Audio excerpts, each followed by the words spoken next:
Point अर्जित करने में कामयाब रहती है। हाँ देखते हैं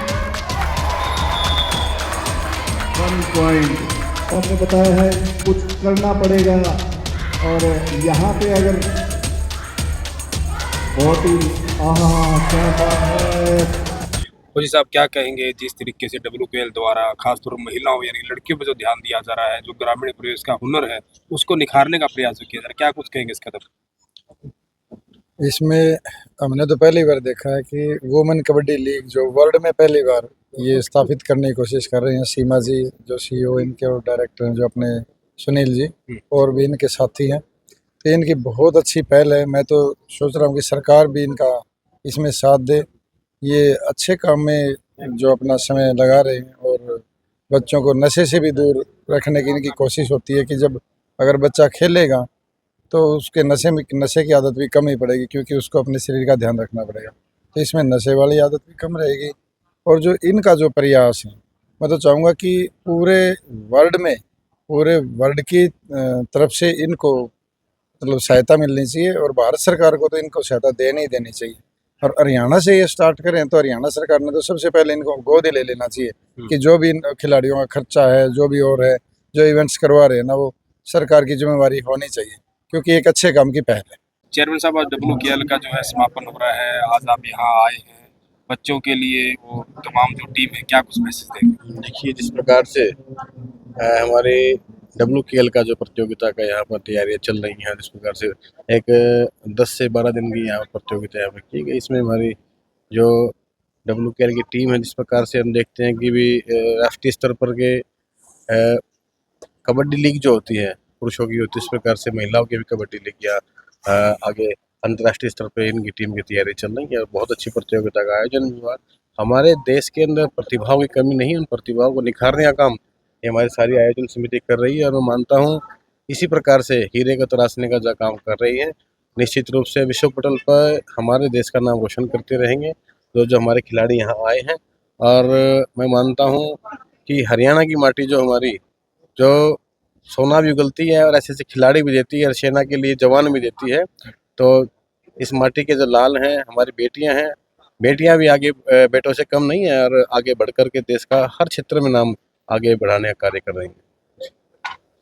अच्छा, जिस तरीके से सरकार की हम बात करें, वैसे सरकार लगातार कहने के प्रयास कर रही है कि खेलों को और आगे निखार लाया जाए, इनाम जो है वो दिए जा रहे हैं और ज़्यादा बेहतर ग्रामीण परिवेश को निखार कर सामने लाया जाए, उसके लिए क्या कुछ और करना चाहिए? देखिए सरकार ग्रामीण अंचल के स्तर पर भी व्यायामशालाओं का निर्माण करा रही है, खेल स्टेडियमों का निर्माण कर रही है, खेल सामग्री जहाँ पर उपलब्ध होनी चाहिए, मैट है, किसी भी खेल के संबंध में हम देखें कि सरकार पूर्ण रूप से खिलाड़ियों का सहयोग के लिए उनके लिए राशियों तक आवंटित कर रही है। अब देखिए हमारे प्रदेश के अंदर ओलंपियन और हमारे एशियाड कितने खिलाड़ी, हमारे विजेंद्र सिंह आए, हमारे गीता गुप्ता आई हैं, हमारे साक्षी आई हैं, हमारे विकास यादव आए हैं, इस प्रकार से कितने खिलाड़ी अरे भिवानी की मिट्टी ने भी दी है, हरियाणा की मिट्टी ने दी है। मैं मानता हूं कि हरियाणा सरकार निश्चित रूप से हमारे खिलाड़ियों को प्रोत्साहित कर रही है और हमारे हरियाणा से जितने खिलाड़ी आगे जाते हैं और हमने पीछे का रिकॉर्ड देखे तो एशियाड के हमारे पोल वॉल्ट के जो हैं और भिवानी के हमारा रिकॉर्ड आज तक वो रिकॉर्ड भी नहीं टूटा है एशियाड के पोल वॉल्ट का।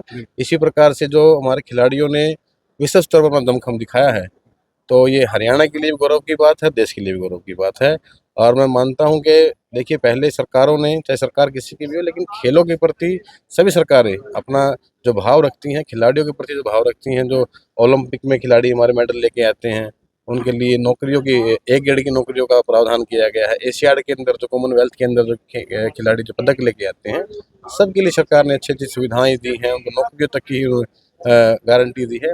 तो ऐसे अगर खिलाड़ी प्रोत्साहित हो गए तो निश्चित रूप से खेल तो आगे बढ़ेगा ही। जो खेल हमारे आम खेलों के जैसे कबड्डी है, खो खो है, इन खेलों कुश्ती हैं, ये हमारे आम दिनचर्या में खेल होते थे, जैसे ग्रामीण परिवेश से खेल होते थे, हमारी पहचान थी। आज इनको विश्व स्तर पर पहचान दिलाने का काम जो हमारी सरकार है और हमारे खिलाड़ी जो कर रहे हैं, निश्चित रूप से हमारे लिए गौरव की अनुभूति भी कराते हैं और ये आने वाली पीढ़ी के लिए प्रेरणा भी है। प्रधान जी, क्या कुछ मैसेज आप देंगे? देखो हमारा मैसेज तो ये है जी को पुलिस ने एक तो नशे के ऊपर में मुहिम जो चलाई है, आज इतना नशा हमारे जवानों में फैल रहा है और सरकार की भी बहुत ज़्यादा कोशिश है कि एक हरियाणा का यूथ जो है वो नशे से बचे। और जो हमारे ये लीग वाले जो प्रयास कर रहे हैं, प्लेयरों को तैयार कर रहे हैं बच्चों को, इसके साथ साथ हमारी सरपंचों से भी एक प्रार्थना है, जो आस पड़ोस के सरपंच हैं या बुद्धिजीवी लोग हैं, वो भी अपने बच्चों को इनसे लीगों से जुड़वाएं, अपने बच्चों को भेजें। और हम भी सरकार से रिक्वेस्ट करेंगे, कोच वगैरह हम कोशिश करेंगे आपसे उपलब्ध कराएं। और ग्रामीण परिवेश के हमारे बच्चों में टैलेंट बहुत है, लेकिन उनको निकालने वाला नहीं है। तो अब ये लीग जो है ये WKL और ऐसी दूसरी भी हैं, तो उन्होंने ये प्रयास जो किए हैं, हम तो कहते हैं सरकार उनको ज़्यादा से ज़्यादा प्रोत्साहन करे, उन लीगों की मदद करे, और जिस तरह बच्चे आगे निकल के आएँ और वो बच्चे हमारे हरियाणा का और आगे देश का नाम रोशन करें। क्यों पहले भी हमारे जितने हरियाणा के मेडल हैं, देश के सम्मान जो बढ़ाया है वो हरियाणा का सबसे बढ़िया हो रहा है। दूसरी हम एक सरकार से प्रार्थना करते हैं कि भाई सरकार ने पहले जो पुलिस में जो मेडल आते थे एशियाड वगैरह या उससे ऊपर आते थे, तो उनमें DSP भर्ती करते थे। अब सरकार से हम दोबारा रिक्वेस्ट ये करते हैं कि अब सब इंस्पेक्टर तक सरकार भर्ती कर रही है। हम तो ये कहते हैं सरकार से कि उनको DSP भी भर्ती किया जाए, जो बहुत बड़े लेवल के ऊंचे लेवल के प्लेयर हैं, और ऐसी एकेडमियाँ जो चलाते हैं या जो हमारी आज हमने इसमें WKL में आए हैं, जो इन संस्था ने ये काम किया है, इस तरह की सहायता सरकार जो है फाइनेंशियली सहायता भी करे और इनको कोच वगैरह जो मांगे उनको उपलब्ध कराए। और सरकार का भी फर्ज बनता है कि वो अपने सरपंचों को भी जागरूक करें या दिशा निर्देश DC के माध्यम से या जैसे भी प्रशासन के माध्यम से वो दें कि इन बच्चों को भाई ग्रामीण परिवेश में जो है बच्चे उनको बाहर निकालें, अच्छी उनको मदद करें, ताकि वो अपना देश का और प्रदेश का नाम रोशन करें। और नशे के लिए, नशा जो फैलता जा रहा है उसके लिए भी हम सरपंचों से खास करके प्रार्थना करते हैं कि अपने समाज में जो आज हाल है वो अच्छे नहीं है। क्योंकि हमारा तकरीबन हम सारी स्टेट में जाते हैं, सब डिस्ट्रिक्टों में जाते हैं, जब हम अपने पुलिस कर्मचारियों से या हमारे संगठनों में जब बात करते हैं, तो जितने आज ये कोचिंग सेंटर हैं, गुड़गांव में है, रेवाड़ी में है, रोहतक में है, सोनीपत में है, हिसार में है, ये हम इन सरपंचों से और सभी से बुद्धिजीवियों से ये रिक्वेस्ट भी करते हैं कि अपने बच्चों को देखें। क्योंकि उन एकेडमियों में जाकर के जो PGO में बच्चे रहते हैं, चाहे लड़की हों चाहे लड़के हों, उनमें से 80% बच्चे वो नशे के उसमें या गलत कामों में पढ़ते हैं।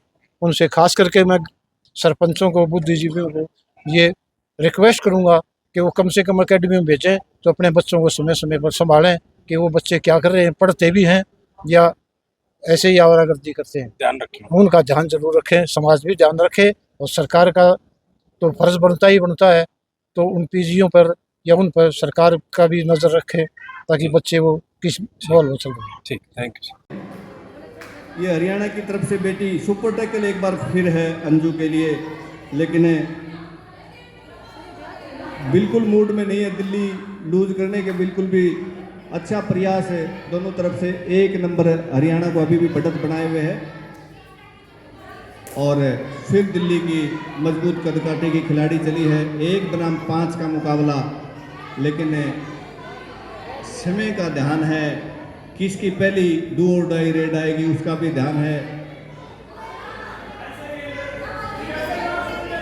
आखिरी 2 मिनट का इशारा, और जर्सी नंबर 10 में चली है बेटी हरियाणा की तरफ से। समय देख के चलना, लेकिन आखिरी समय में किसके साथ क्या हो जाए कुछ पता नहीं चलता फंसे हुए मैच में। आपने बड़े बड़े टूर्नामेंट में देखे हैं, जो टीम बढ़त बनाई होती है वो अपनी ही प्लानिंग में उलझ जाती है। और ये 3rd रेड है क्या सर? हाँ, डू और डाई आ गए भाई। अब फैसला हो जाएगा इस रेड में, अगर दिल्ली पॉइंट अर्जित करने में कामयाब रहती है। हाँ, देखते हैं 1 पॉइंट। और भाई दर्शक साथियों, स्कोर हो गया बराबर, ताली बजा दो। बराबर स्कोर हो गया है, और अब चली है हरियाणा की तरफ से जर्सी नंबर 6 में। ये भी 3rd रेड है कोच साहब? अभी डू और डाई है सर। 3rd रेड कोच साहब ने बताया है, कुछ करना पड़ेगा। और यहाँ पे अगर बहुत ही क्या बात है भाई, ताले बजा दो दिल्ली खातर। अब दिल्ली की बढ़त हो गई 1 पॉइंट की, और घड़ी टाइम आउट दिल्ली के कोच साहिबान बिल्कुल ज़रूरत है खिलाड़ी।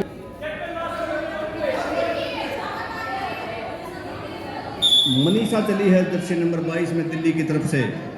1 पॉइंट की बढ़त दिल्ली अभी भी बढ़ाए हुए है। कांटे का मुकाबला है, फंसा हुआ मैच है।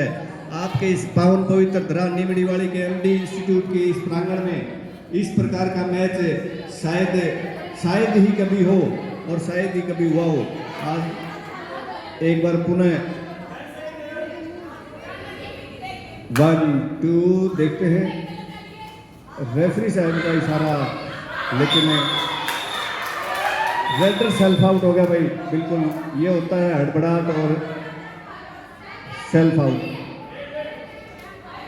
2 पॉइंट की बढ़त हो गई दिल्ली को और फिर चली है जर्सी नंबर 22 में मनीषा। अपनी टीम के लिए मनीषा ने जी जान झोंकने में कोई कोर कसर नहीं छोड़ी। हाफ टाइम में भी दिल्ली की बढ़त 4 पॉइंट की थी, अभी 2 पॉइंट दिल्ली बढ़त बढ़ाने में कामयाब रही, लेकिन बढ़त हरियाणा की 4 से 5 पॉइंट की हो गई थी। मेंटेन करने में थोड़ी सी चूक हुई।